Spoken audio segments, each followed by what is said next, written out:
읽겠습니다. 자, 하나님 말씀 우리 같이 읽겠습니다. 이사야서 46장 3절에서 4절입니다. 제가 봉독해 드리겠습니다. 야곱의 집이여, 이스라엘 집에 남은 모든 자여, 내게 들을지어다. 배에서 태어남으로부터 내게 안겼고 태에서 남으로부터 내게 얻힌 너희여, 너희가 노년에 이르기까지 내가 그리하겠고 백발이 되기까지 내가 너희를 품을 것이라. 내가 지었은즉 내가 업을 것이요 내가 품고 구하여 내리라. 아멘. 제가 이제 근자에 본 책 중에 하나가 뭐냐면 90년생이 온다, 이런 책이 있습니다. 이 책이 어떤 것이냐면 90년생, 그러니까 지금 아마 이제 한 30세 가까이 되는 이런 친구들 이야기입니다. 90년생을 우리가 뭐라고 그러냐면요, 신인류다, 이렇게 부릅니다. 이 또래들은 아직까지 경험했던 우리 세대와는 너무나 다른 세대입니다. 정말 다릅니다. 제가 이제 한국에 와서 좀 이렇게 안타까운 것 중에 하나가, 정말 똑똑하고 공부를 많이 한 분들이 대부분 많은 사람들이 공무원을 하려고 이렇게 애를 쓰는 겁니다. 공무원 중요하죠, 그죠? 그런데 왜 공무원을 되려고 저렇게 많은 사람들이 저럴까? 여러분, 우리나라에서 공무원을 준비하는 청년들 수가 어느 정도 되는지 아십니까? 25만 7천 명. 이게 숫자가 좀 잘 안 되는가 본데 25만 7천 명인데, 근데 그 중에 몇 명이 1년에 이 취업을, 이 공무원을 될 수가 있느냐? 확률적으로 따지면 100명 중에 2명이 되는 거랍니다. 그러니까 50대 1의 경쟁력이라는 거죠. 그러니까 그죠? 그러니까 98명은 뭐 할까요? 내년 공무원 준비를 하고 있습니다. 얼마나 심각한지 이해가 되시죠, 그렇죠? 이게 왜 근데 이게 전체 어떤 취업하려는 이 청년들의 약 40% 가까이 된다고 합니다. 근데 이게 왜 그렇게 문제일까요? 이것으로 인해서 생기는 경제적인 손실이 약 17조 정도 된다고 합니다. 이 젊은 사람들이 일을 해서 창출할 수 있는 노동력, 그런 효과가 있는데, 이제 공부를 안 하고 공시족이라고 그러죠, 그죠? 그런 쪽방에 들어가 가지고 그냥 1년 내내 그것만 하고 있으니까 그 정말 이 힘을 써야 되는 이 노동력이 그냥 사장되는 겁니다. 그래서 1년에 국가적인 손실이 최소한 17조 정도 된다. 엄청난 손실이죠, 그죠? 근데 왜 이 젊은이들이 공무원이 되려고 할까요? 뭐 어른들 생각하시기에는 뭐 힘든 일 안 하려고 그러지, 뭐 이런 생각도 할 수도 있고, 뭐 그냥 편한 것만 하려고 그러는데, 이 70년생이 온다라는 책에 보면 왜 이 또래들이 그 공무원을 하려고 하는가? 첫 번째 이유가 뭐냐면 그 꼰대 문화를 견디지 못해서다. 꼰대 문화가 뭔지 아시죠, 여러분? 상명하복. 이게 이제 어른들이니까 또 시키는 대로 왜 안 해? 어린 게 왜 어른들 말을 안 들어? 이걸 이 시대는 견디지를 못합니다. 왜 이 아이들이 이걸 못 견디냐면요, 이 90년대생부터는 자기 마음대로 살도록 주로 독자, 뭐 이런 애들입니다. 그런데 그래서 어릴 때부터 그냥 네가 잘한다 이러고 그냥 네 맘대로 해 이러면서 키운 애들인데, 직장 가니까 안 그렇잖아요. 그 어르신들이 그냥 이게 젊은 게 말이야 이러면서, 뭐 나이도 어린 게 이러면 막 무시하고, 그러고 뭐 퇴근해도 퇴근하려고 하려면 눈치 봐야 되고 막 안 되는 거예요. 그래서 이제 거기 몇 가지 케이스가 이렇게 나오는데, 뭐 대기업 간 친구들, 무슨 정말 좋은 직장에 가는 친구들도 2, 3년을 견디지 못하고 나오는 겁니다. 나와가지고 공시족 하는 거죠. 공시족. 그 다음에 두 번째 특징을 뭐라고 얘기하냐면, 이 또래들은 높아지려고 하지 않습니다. 높은 게 별로 안 중요합니다. 돈 많이 버는 것도 별로 안 중요합니다. 이 친구들의 특징은 뭐냐면 길게 오래 사는 겁니다. 길게 오래 사는 거. 그러니까 조금 벌어도 그냥 계속 그냥 안정하게 가면 된다. 그리고 5시 되면 딱 퇴근하는 거. 그래서 그다음부터 내 인생을 사는 것. 이게 이제 이 또래들의 특징입니다. 그래서 이 친구들을 뭐라고, 소확행. 작지만 확실한 행복을 추구하는 그런 또래들입니다. 워라밸, 워크와 라이프의 밸런스. 그래서 일도 하지만 내 인생이 더 중요하다. 이런 걸 추구하는 친구들이기 때문에 그걸 가장 확고하게 보장해 주는 공무원. 5시 되면 퇴근하고 절대로 잘릴 염려 없고 중간에, 그죠? 길게, 뭐 조금 멀지만 길게 갈 수 있는 공무원을 선택한다. 심각한 거죠, 그죠? 예. 여러분, 세상이 정말 이렇게 바뀌어지고 있습니다, 그죠? 예. 이 우리가 앞으로 대하는 이 시대, 예. 사람들이 바뀐다는 건, 그죠? 모든 게 바뀐다는 의미죠, 그죠? 여러분, 교회도 엄청 이제 바뀌어지고 있습니다. 바꿔질 수밖에 없습니다. 예. 지난주에 고신총회를 했어요. 고신총회에서 작년도 1년 동안 고신교회 그 숫자가 몇 명이 줄었냐면 29,687명이 줄었습니다. 1년 동안. 그 앞에 몇 명이 줄었냐면 25,500명 정도가 줄었습니다. 1년에 고신교회가 매년 2만 명 넘게, 올해는 이제 거의 3만 명 가까이 이렇게 줄고 있습니다. 고신교회가 한 40만 명 정도 되거든요. 그러니까 이게 한 7% 정도의 숫자가 줄고 있는 거예요. 이건 뭐 우리 교단뿐만 아니라 모든 한국교회의 공통적인 특징입니다. 아마 제 생각에는 뭐 서구교회 기준을 보면 뭐 한 5% 정도로 줄을 겁니다. 전체 숫자로. 그럼 어떻게 될까요, 여러분? 세상이 바뀌고 있습니다. 그러면 우리가 거기에 대한 대응도 바뀌어져야 됩니다. 그냥 뭐 세상이 바뀐 거 숫자가 주니까 어떡하겠노, 그래서 될 게 아니라 이제 세상을 향한 메시지가 우리가 달라져야 되는 거죠. 그죠? 예. 그래서 우리가 뭔가 변화를 시도해 보셔야 되고, 그 다음에 어떻게 이 변하는 세상에 우리가 대처해 갈 수 있을까? 예. 저는 우리가 지금 하려고 하는 이 시니어부도 그런 이 세상의 변화에 대한 하나의 메시지를 하려고 애를 쓰는 겁니다. 사실은 시니어부가 우리가 생각을 해보시면, 그죠? 옛날에는 70 은퇴하시고 뭐 10년, 20년 살면 돌아가셨습니다. 60세 하시고, 그죠? 70세, 80, 많이 사셔야 80 사시고, 그랬기 때문에 특별히 할 일이 없어요. 근데 지금 60에 은퇴하면 90까지 30년 시간이 있어요. 그죠? 세상이 바뀐 거예요. 그죠? 바뀌었는데, 그냥 교회는 옛날에 70세 은퇴하고 난 다음부터는 그냥 아무것도 안 하고 그냥 있었으니까, 여전히 그냥 아무것도 안 하고 그냥 지나가자. 그럼 이건 문제가 있는 거죠. 변했는데 안 변하고 있는 거죠. 자, 그래서 우리가 지금 한번 애를 써보려 하는 것은, 이제 우리 안에 있는 이 멤버들, 어르신들, 이 삶부터 우리가 한번 행복하게, 정말 이 인생의 어떤 마지막 마무리의 시간, 한 30년의 시간을 아름답고 행복한 인생을 만들어가는 이 일을 한번 해보자는 것입니다. 그래서 우리가 어떻게 세상에 대해서 필요한 메시지를 보낼까? 그 중에 하나가 우리 시니어부다. 그래서 여러분 시니어분들, 정말 좀 기도하시면서 우리가 정말 좀 이 부서를 좀 잘 이렇게 해봤으면 좋겠다 하는 생각이 있습니다. 여러분, 얼마 전에 이제 손흥민 선수가 이제 경기를 하고 2골을 넣었어요. 골ing을, 그죠? 그런데 인터뷰를 했어요. 뭐라고 인터뷰를 했냐면, 나는 운이 좋았다. 인터뷰를 하니까 운이 좋았다. 그러니까 그 BBC의 아나운서가, 너는 왜 맨날 그렇게 운이 좋다고 얘기하냐? 너는 실력이 좋은 거 아니냐? 그러니까 손흥민이, 난 정말 운이 좋았어. 그렇게 얘기했어요. 이런 글이 있습니다.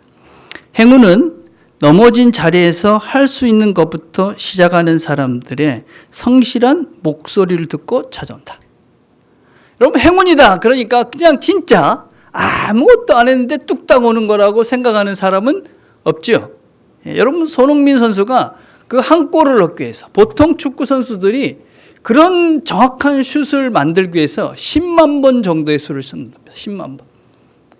얼마나 많이 넘어졌을까요? 그죠? 얼마나 많이 좌절의 순간이 있었겠지만, 꾸준하게, 성실하게 그 자리에서 일어나서 다시 성실한 그런 삶을, 성실한 노력을 멈추지 않았기 때문에, 어쩌면 그가 얘기하는 운이라 하는 것이 왔을 때 그것을 잡을 수가 있었던 거죠. 그죠?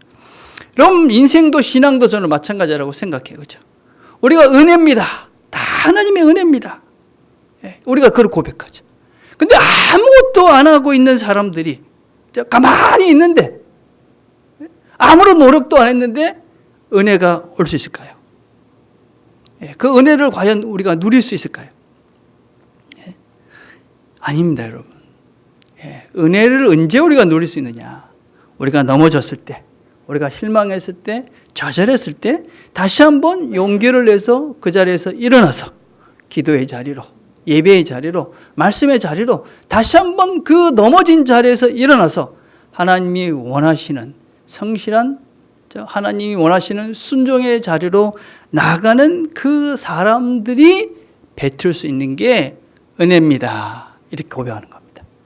아무것도 안 하는 사람들이 은혜라는 고백을 할 수는 없는 것이죠. 여러분, 인생의 마지막 마무리 시간도 마찬가지입니다. 저는 이 인생의 마무리가 인생의 가장 큰 은혜의 시간이 되어야 된다고 생각해요. 그렇죠? 그럼 제가 잘 아는 의사분이 계셨어요. 요양병원에 오랫동안 일하셨어요. 근데 그분이 뭐라고 말씀하셨냐면 인생의 마무리 시간, 그 마지막 순간에 아름답게 그 시간을 보내는 분들이 많지 않았다. 그 중에는 장로님도 계셨고 목사님도 계셨고 권사님도 계셨고. 근데 그 마지막 순간에 정말 그렇죠? 행복하게 기쁘게 그 시간을 이렇게 잘 넘어가는 분들이 많지 않았다. 어떻게 하면 될까요?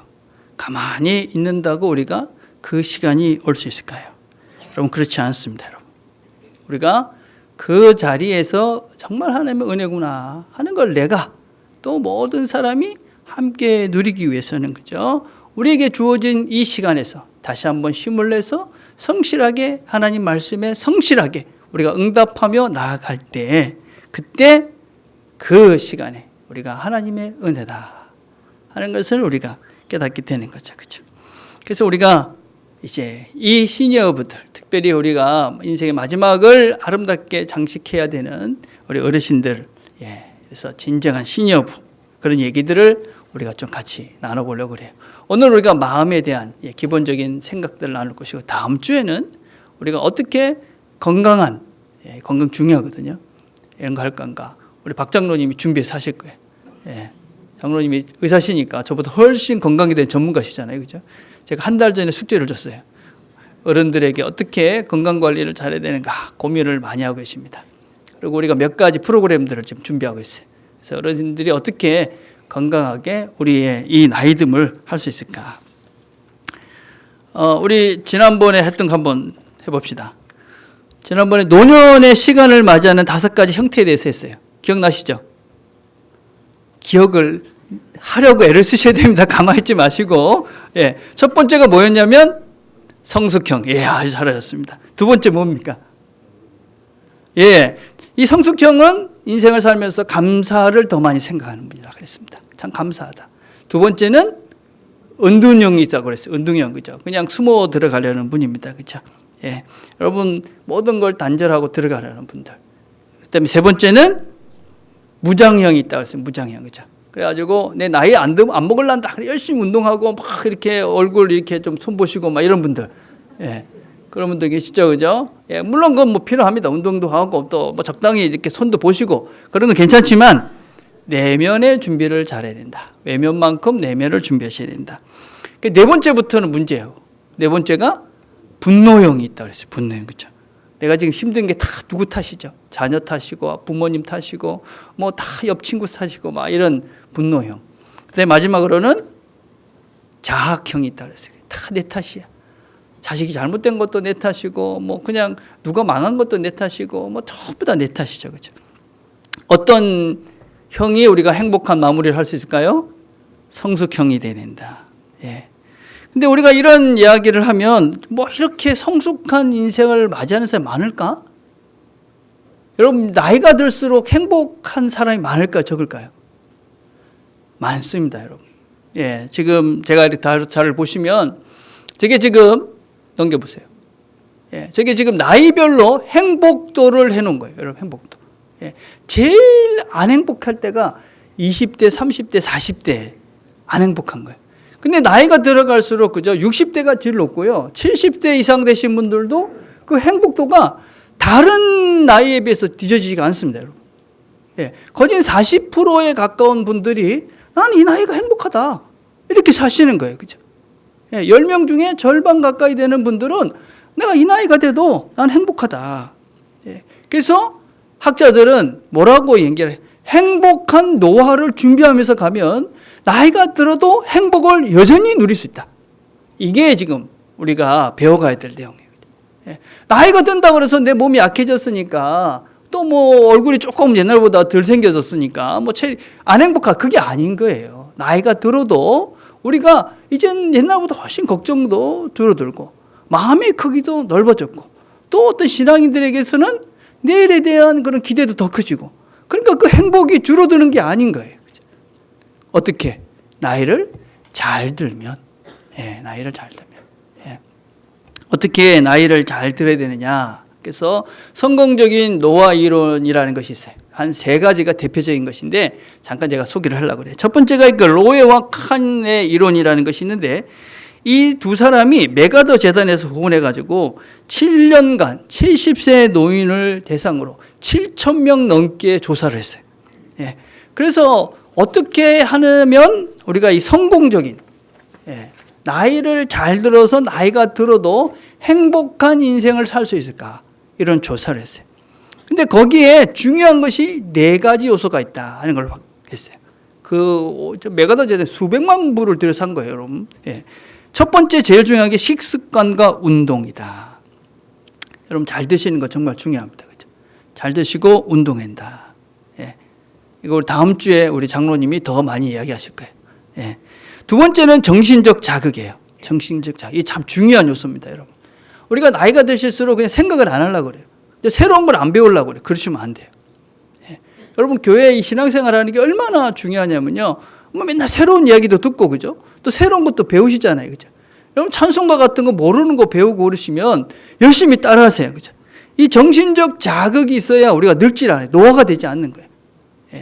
그래서 정신적 자극을 꾸준하게 해가야 된다. 세 번째는 자기 효능감이에요. 내가 필요하다. 내가 필요한 존재다. 왜 여자가 남자보다 오래 삽니까? 아주 간단한 이유인데 뭐 다른 이야기도 있지만 여자분들은 그죠? 남자들 밥 해줘야 되니까. 최소한 여자들은 내가 저 사람에게 필요한 존재야. 이걸 확인해요, 맨날. 내가 없으면 저 사람 못 사니까, 그죠? 근데 존재가 나는 필요한 존재야. 남자들은. 여러분, 문태하고 아무것도 안 하고 그냥 집에 텔레비전 보고 계시니까, 그러면 나는 쓸모없는 존재가 되는 거죠, 그죠? 그러니까 빨리 돌아가시는 거예요, 그죠? 여러분, 물론 우리가 교회가 이런 부분들을 이제 좀 같이 좀 해보려고 그래요, 그죠? 그다음에 4번째가 대인 관계다. 사람과의 관계, 부부 관계, 자녀와의 관계, 그 다음에 친구와의 관계. 이 4가지를 잘 관리하면 우리가 나이가 들면 들수록 행복이 절대로 감소되지 않고 아름다운 나이듦을 가질 수 있다. 그래서 이걸 잘하기 위해서는 첫째는 질병과 장애를 예방해야 된다. 내일 우리 장로님이 이 얘기는 많이 하실 거예요. 다음 주에는. 그래가지고 뭐가 제일 중요하다. 장로님 얘기는 근육이 제일 중요하대요. 근육. 집중적으로 어떻게 근육을 잃지 않고 건강하게 자기를 지켜갈까 이 얘기를 하실 겁니다. 두 번째가 신체적, 인지적 기능을 유지하는 겁니다. 좀 전에도 말씀드렸듯이 신체적인 그런 운동을 해야 되는 거죠, 그죠? 그다음에 인지적인 기능을 유지하기 위해서는 자꾸 새로운 것들을 배우시는 거예요, 그죠? 배우시는 거예요. 그다음에 적극적인 사회 참여예요. 그래서 저는 우리 교회가 이 부분들을 이제 시니어분들하고 같이 이제 할 거예요. 그래서 여러분들이 우리가 어떤 이제 소풍 가잖아요. 그럼 다 오셔야 돼. 이런 것들을 하면서 어때요? 새로운 경험들을 자꾸 하시는 거예요. 여러분 이제 요번에 우리 가는 데가 산청 가는 거예요. 산청 한방마을을 갈 거예요. 한 10년 전에 가셨다고 그러더라고요. 10년 전하고는 엄청 많이 달라졌어요. 옛날 내가 가봤으니까. 여러분 그거 어리석은 생각이에요. 이제는 10년쯤 지나면요. 완전 다른 세상이 펼쳐져 있어요. 제가 근자에도 어디 옛날에 진짜 옛날에 갔는데 와 길도 못 찾겠더라고요. 그래서 여러분 그런 새로운 경험들은 우리로 하여금 인지 능력을 계속 유지하도록 해요. 그걸 같이 가시면서 사람과 이야기하시면서 또 관계도 유지되고 그죠. 그래서 우리가 적극적으로 사회 참여를 하셔야 돼요. 그래서 이렇게 하면 건강하게 나이 들 수 있다. 두 번째는 벨리엔트라는 분의 이론이 있어요. 이분은 3부류의 사람을 연구했어요. 이 사람들은 어떻게 했냐면 하버드 대학 졸업생들, 그러니까 최상급에 있는 사람을 270명을 했고, 그 다음에 보스턴 빈민마을 가난한 사람들 456명, 그 다음에 천재그룹 90명. 그래서 토탈 한 1000명 가까운 사람들을 한 10년 넘게 꾸준하게 이제 어릴 때부터 시작해서 역추적을 해서 10년 동안 연구를 했어요. 그래서 이런 사람들이 공통적으로 건강하게 나이가 그죠? 뭐 가난하나 부자나 천재나 무식하나 이런 사람들 모두가 공통적으로 나이를 어떻게 하면 잘 들어갈 수 있을까? 이런 연구를 한 거예요. 이것도 아주 큰 연구를 한 거예요. 여러분, 대단한 연구를 한 거죠. 근데 성공적인 노화를 이루기 위해서는 4가지 요소가 필요하다. 첫 번째는 치유적 관계. 여러분, 이 치유적 관계는 정말 중요한 것입니다. 우리가 서로 관계가 있는데 그냥 경쟁적인 관계만 있는 사람들 많죠. 그리고 서로가 그냥 서로를 바라봤을 때 그냥 뭔가 따뜻하고 편안한 게 아니라 긴장 관계에만 있는 사람들. 직장 생활만 하고 그런 사람들은, 그렇죠. 근데 교회는 어때요, 여러분, 교회? 그럼 교회는 어떤 관계를 만드는 데냐면요. 이 치유적 관계를 만드는데, 교회는 아무런 이익이 없죠. 여러분, 이 세상에서 자기의 이익이 없는 공동체가 딱 2군데 있어요. 이익과 상관없는 공동체. 그게 어디냐면 가정과 교회예요. 여기 와가지고 여러분 돈 벌려고 교회 오지 않죠. 돈 쓰러 오잖아요. 그죠? 여러분 사랑을 주려고 오잖아요. 그죠? 사랑을 베풀려고 오는 거예요. 그죠? 그래서 교회 안에는 어떤 관계를 만드는 것이냐면요. 이 치유적 관계를 만드는 게 치유적 관계. 서로가 치유해 주는 거예요. 그래서 이 치유적 관계를 잘 만들어가는 사람, 치유적 관계가 많은 사람, 이런 사람들이 건강하다. 2번째는 지속적인 인생 참여입니다. 이 지속적인 인생 참여라는 것은 우리가 어떤 일을 할 때 그냥 그 일을 멈추는 것이 아니에요. 이건 다음 사람도 똑같은 얘기를 하고 있는데 일을 해야 돼요. 근데 그 일이 우리가 오해를 하는 것은 우리 돈 버는 것만 일이라고 그러잖아요. 그죠? 그런 게 아니라는 거예요. 그래서 이제부터 우리 시니어분들이 고민해야 될 거는 뭐냐면 돈 버는 일이 아닌 내가 의미 있는 일을 생각하시면서 뭘 할까 고민하셔야 돼요. 그래서 지속적으로 내가 뭔가 일을 해야 된다는 거예요. 3번째는 지지적인 결혼 생활이에요. 물론 뭐 먼저 보내신 분들도 많이 계시지만 아직까지 살아 계시다면 지지적인 결혼 생활이에요. 어떤 결혼 생활이라고요? 지지적인, 서로가 지지해 주는 거예요. 원수같이 살면 안 되시고요. 서로가 서로에게 의지가 되고 지지해 주고 무조건 이제부터는 한 60세 넘어서부터는 당신이 무조건 옳다 그러세요. 당신이 무조건 옳다. 당신이 맞다. 난 당신 편이야. 남 편하지 마시고 내 편 하십시오. 내 편. 그래서 여러분 이제 이 부부간의 이 지지적 관계는 정말 중요해요. 나이가 들수록 다 절실히 느끼시죠, 그죠? 남자분들이 잘 못하시지만 여전히 당신은 옳다. 당신이 맞다. 이게 정말 어떤 그 건강하게 나이 드는 데 중요하다. 4번째는 적극적인 문제에 대처하는 태도예요. 어떤 문제가 생겼을 때 그걸 그냥 네가 아니면 자녀가 뭐 어떤 다른 사람이 이렇게 하는 것이 아니라 그 문제가 내 문제라고 여전히 인식하는 거예요. 이건 내 삶의 주체적인 그런 내 주체권을, 주도권을 놓지 않는 상태를 말해요.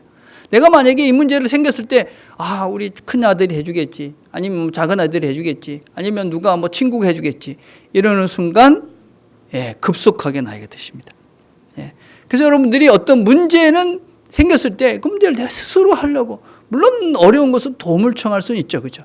그렇지만 여전히 그 문제는 내가 해결하고 애를 쓰셔야 돼요. 그래서 여러분들이 자꾸만 지금 뭘 하셔야 되냐면요. 이 새로운 문화에 대해서도 적극적으로 배우셔야 돼요. 핸드폰 다 하시죠? 카톡 하시죠? 하세요. 여러분 그런 것들을 안 하면요. 우리가 그냥 나도 모르는 사이에 그냥 나이가 드시는 거예요. 그냥 할 줄 모르니까 어떻게 해요? 야, 어떻게 해야 돼? 그냥 다른 외국에 있는 아하고 한번 통화하려고 그래도 할 줄 모르니까 누구한테 부탁해갖고, 그죠? 그냥 주는 대로 받아갖고 하니까 나이가 더 드시는 거예요. 그래서 혹시 아직까지 안 하고 계시는 분들 계시면 하십시오. 핸드폰도 쓰시고, 그래서 새로운 것들을 자꾸만 배우시면서 적극적으로 내 인생에 대해서 내가 주도적으로 결정하고 해가는 훈련들을 하셔야 나이가 아름답게 되신다. 이제 마지막 하나가 크루도라는 분이에요. 이분은 어떤 이야기를 했냐면 여러 요소가 있지만 그 중에 하나가 긍정적 영성이다. 이렇게 얘기했어요. 긍정적 영성. 뭐 다른 말로 하면 그죠? 우리가 이제 신앙생활이죠, 신앙생활. 이분은 나이가 들면 들수록 중요한 것은 무엇이냐면 삶의 목적지를 분명히 알아야 된다. 여러분, 그 무슨 얘기일까요? 예, 우리가 신앙의 어떤 그런 궁극적인 목적지를 바로 알고 신앙의 바른 목적을 알고 가는 사람들이 나를 아름답게 된다. 예, 근데 여러분, 바르지 못한 종교도 많습니다. 그죠? 신앙생활 거꾸로 하는 분들 계시죠. 그죠?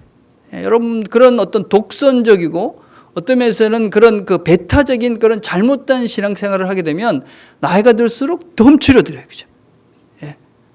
여러분, 특별히 제가 이렇게 한국교회 이렇게 설교들 중에 정말 조심해야 될 게 뭐냐면 혐오를, 다른 사람들을 미워하도록 하는 설교를 하는 거예요.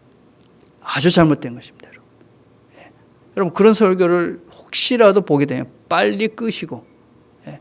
우리는 어쩌든지 그죠? 마음이 따뜻해지고 하나님의 사랑으로 그 사람들을 품고 사랑하고, 이렇게 넉넉한 존재가 돼야 되는데 그냥 미워하도록 뭐 저 사람 나쁜 사람이다, 뭐 저 사람 여러분, 그런 설교는 빨리 듣지 마십시오. 그건 옳지 않은 설교들입니다. 예. 우리는 어떤 형편 속에서도 사랑의 마음을 포기하지 않도록. 예. 그게 왜 그렇습니까? 그게 예수님이잖아요. 그죠? 예. 우리가 그 예수를 닮아가는 자들이기 때문에 어떤 상황 속에도 사랑을 포기하지 않도록 우리를 격려하고 그 자리로 이끌어가는 것이 신앙인데, 근데 보면 그냥 우리 마음을 완악하게 하고 강팍하게 하는 설교들이 많아요. 욕심을 부추기고 욕망을 부추기고. 예. 그래서 이분은 영성, 바른 영성이 중요하다. 예. 그래서 이 성숙한 노년을 보내기 위해서 건너야 될 세 가지 장벽이 있다 그렇습니다. 세 가지 장벽. 이제 조금 더 구체적으로 얘기하면 자와 분하되 직업 몰두다 하는 겁니다. 네. 여러분, 자아 분하라는 것은 무엇이냐면 내가 어떤 일을 하는 데 있어서, 그죠? 이 일도 하고 저 일도 하고 다양한 일을 하는 거예요. 네. 그래서 내가 이 일이 멈추게 되면 다른 것도 할 수 있는 여유의 다른 일들이 있어야 되는 거예요. 근데 우리 한국 이제 지금이야 좀 다르지만 이제 나이 드신 분들 같은 경우에는 그냥 자기 일밖에 없는 거예요. 이제 평생 그냥 그 일밖에 없어지니까 그게 끝나면 모든 게 끝나져요. 그렇죠? 예, 그래서 우리가 이 나이가 들어서 이 일을 내가 그만뒀을 때 할 수 있는 그 무엇이 있어야 되는 것이죠. 그렇죠? 저는 그 교회가 그래서 이런 것들을 해보려고 그러는 거예요. 그렇죠? 여러분들이 은퇴하시고 시간이 있을 때 우리가 정말 의미 있게 할 수 있는 그 무엇이 뭘까? 이런 고민을 우리가 함께 해보는 것이죠. 그렇죠? 예, 남자분들이 빨리 돌아가셔요. 그죠? 왜 그렇습니까? 간단한 거, 일이 없어져 버린 거예요. 그죠? 여자분들은 밥이라도 맨날 하는데 남자분들은 뭐 밥도 안 하니까, 그죠? 뭐 할 일 없으니까 돌아가시는 거예요. 예. 여러분, 그래서 어쩌든지, 그죠? 나이가 들면 들수록 내 직업 외에 다른 일들을 자꾸 찾아야 돼요. 그래서 뭐 음악을 하시는 분들 참 잘하시는 거예요. 그죠? 예, 여러분들이 뭐 취미 생활을 하나 아주 재밌게 할 수 있는 거 찾는 것도 정말 잘하시는 거예요. 그죠? 예, 여러분, 신앙생활도 우리 교회 생활을 하면서도 이제 그래서 우리가 함께 이렇게 우리가 직업 외에 할 수 있는 것들을 찾아갈 거예요. 그죠? 여러분, 같이 고민을 해주셨으면 좋겠어요. 두 번째는 신체 초월과 신체 몰두예요. 무슨 얘기냐면 우리가 이 현대인들의 특징 중에 하나가 건강증후군이라는 게 있어요. 그죠? 그러니까 우리나라 이렇게 보면 신문에서 이렇게 한번 뭐가 좋다. 그러면 그 다음날 그 텔레비에서, 그죠? 홈쇼핑에 딱 나오잖아요. 바로 매진되잖아요. 예, 뭐 그냥 뭐 좋다는 게 와 그래 많은지. 한국에 오니까 그것만 다 먹으면 영생불로할 것 같더라고요. 내가 보니까 야, 이거 먹으면 무슨 병도 안 걸리고 이거 먹으면 뭐 늙지도 않고 너무 많은 거예요. 그거 다 드시면 안 죽을 것 같아. 그죠, 그죠. 예. 그러니까 우리가 사실은 우리도 모르는 사이에 이렇게 건강에 대한 그런 걱정이 너무 많죠, 그죠. 그 다 여러분 언론이, 그죠. 이 언론이 그 장사하려고 우리를 그렇게 만들어 놓은 거예요, 그죠. 예. 우리는 박 장로님만 잘 믿으시면 돼요. 예, 이분이 얘기하는 거 믿고 그냥 편안하게 괜찮다. 그럼 괜찮은 거라고 생각하시고 그렇게 사십시오. 텔레비, 신문 이런 데 너무 건강에 대한 것들요. 제가 이렇게 보면 한 90%는 다 약장사들 이야기예요. 예. 전부 다 근거들 같은 것들요. 정말 근거 없는 얘기들이에요. 제가 신문 이렇게 보고 우리 아들한테 야, 이렇다는데 그럼 아빠 정신 차려. 그 근거가 뭐야? 그럼 근거가 없어요, 여러분, 근거가. 예. 하다못해 정말 유명한 그런 권위 있는 그런 잡지에 실리는 것들도 사실은 다 이 제약회사나 이런 데서 스폰서 해갖고 사실은 그런 거 쓰는 거거든요. 그러니까 이게 다 사실은 이게 이 상업주의가 다 있는 거예요. 예. 여러분, 제약회사는 엄청난 이 카르텔이 조직되어 있는 굉장한 단체예요, 여러분. 예. 그런데 우리가 이제 그런 소리에 그냥 현혹이 돼가지고 그냥 뭔가 조금 뭐 혈압만 좀 높으면 내일 모레 돌아가실 줄 알고 이제 막 걱정을 하시고 무슨 약을 먹어야 되는가, 몸에 뭐가 좋은가. 또 인터넷 보면 정말 많아요, 그죠? 비법들이 많더라고요. 심지어는 개밥까지도 지금 비법이 돼가지고 그거 드시면 암이 낫는다 이래갖고 개밥이 지금 다 없어졌어요. 예, 참 웃기는 나라죠. 예, 생각을 해보세요, 여러분. 개 사료를 먹으면 암이 낫는다. 그래가지고 개 사료가 없어졌다니까요, 지금. 다 깔깔깔대고 웃는데, 그죠? 이게 지금 우리의 현실이에요, 우리의 현실. 예, 얼마나 사람들이 이 건강에, 물론 뭐 얼마나 안타까우면, 그죠? 그거라도 하겠나, 이런 안타까움이 있지만, 그럼에도 불구하고, 우리가 너무 건강에 대해서, 그죠? 예. 그래서 여러분, 이 몸 관리만 너무, 그죠? 자기 몸만 자꾸 생각하면 어떻게 될까요? 이 조금 아프면 다 무너져 버리는 거예요. 예. 내가 이렇게 아프니까 이제 세상 끝난 것 같죠? 예. 내 건강 믿고 살았는데, 내가 이렇게 튼튼하게 했는데, 이거 이제 지금 무너지니까 세상이 끝난 것 같아. 그죠? 예. 여러분, 완벽한 건강 상태는 존재하지 않습니다. 그죠? 예. 우리가 연세가 들수록 어떤 면에서는 부족한 것들이 나올 거예요. 그죠? 예. 그 부족한 것들을 채워갈 수 있는 그 다른 것들이 필요해. 그래서 학자들이 요구하는 것은 관계예요. 관계. 사랑. 예. 친구. 자, 한 가지만 더 살펴보면 자아 초월대 자아 몰두예요. 그렇죠? 여러분, 우리 한국 교회는, 한국 사람들은 죽음에 대한 이야기를 하는 것을 상당히 터부시해요. 그렇죠? 근데 우리가 항상 특별히 그리스도인들은 이 죽음에 대한 이야기를, 그렇죠? 터부시하면 안 돼요. 그렇죠? 여러분, 다가올 죽음에 대한 자세는 정말 중요합니다. 그렇죠? 여러분, 우리 모두는 다 그 시간에 갈 거예요. 안 가실 분 계세요? 예, 뭐 언제 누가 먼저 갈지 몰라요. 그렇죠? 근데 우리의 믿음이 뭐예요? 여러분, 그게 끝이 아닌 거잖아요. 그죠? 그래서 우리가 이 몸 여기가 끝이 아니라 그 넘어가 있다. 이런 것에 대한 확신이 있는 사람들은 나이 듦이, 그죠? 어떤 면에서 천국과 더 가까워지는 거니까 소망이 되고 기대가 되는 거죠. 그죠? 예. 오늘 우리가 읽은 본문을 한번 보시면, 다시 한번 본문, 그죠? 뭐라고 그랬어요? 하나님께서 이스라엘을 태어나게 하셨어요. 그리고 뭐라고 그랬어요? 너희가 노년에 이르기까지 내가 그리하겠고, 백발이 되기까지 내가 너희를 품을 것이라. 내가 지었은즉 내가 업을 것이요 내가 품고 구하여 내리라. 하나님이 나이가 들어도 여전히 우리를 품고 우리와 함께 하신다. 여기가 끝이 아니잖아요. 예. 여러분, 예수님이 어떻게 하셨어요? 예수님이 죽고 부활하셔서 승천하셨어요. 어떻게 계세요, 그분이? 하늘에 계시잖아요. 여러분, 스데반이 뭘 봤어요? 하나님 우편에 계신 그 예수 그리스도를 본 거예요. 우리가 어디 갈까요? 그 자리에 우리가 가는 거예요. 예수 믿는 것은 그냥 이 땅에서 끝나는 것이 아니라, 여기서 죽으면 모든 것이 끝나는 것이 아니라, 예수님처럼 우리도 부활할 것이고, 예수님처럼 우리도 그 하나님 나라, 하나님 우편에 그 자리에 우리가 갈 것이다. 그 믿음이 있는 사람은 우리 아닙니까? 여러분들의 죽음이 끝이 아닌 것이죠. 그래서 우리가 그 넘어 나이 드실 때까지 백발이 돼도 우리와 함께 하시는 하나님. 그러나 그 넘어 죽음 위에도 우리와 함께 하시며 우리와 우리에게 영원한 그 나라를 준비해 놓으신. 예수님 뭐라고 그러셨어요? 내가 너희가 처할 영원한 처소를 마련하러 간다. 준비하러 간다. 그래서 우리를 위해서 영원한 것을 준비해 놓으셨어요. 우리가 그 자리에 갈 거예요. 그래서 우리가 이 영혼에 대한 소망, 이것으로 우리가 이 몸을 넘어, 우리가 이것을 넘어서 영혼에 대한 그런 확신 가운데 이 길을 걸어가는 사람들이 신앙이니, 이 메시지를 세상에 던져야 돼요. 자, 여러분들의 삶을 통해서, 여러분들이 남은 인생을 통해서 이 땅의 삶이 여기가 끝이 아니라 나는 그 영혼을 향해서 분명히 걸어가는 영혼의 사람이다. 하나님이 함께 하시며 그 길을 간다. 그런 메시지를 던지며 살아갈 수 있는 저와 여러분 되기를 간절히 바라겠습니다. 기도하겠습니다.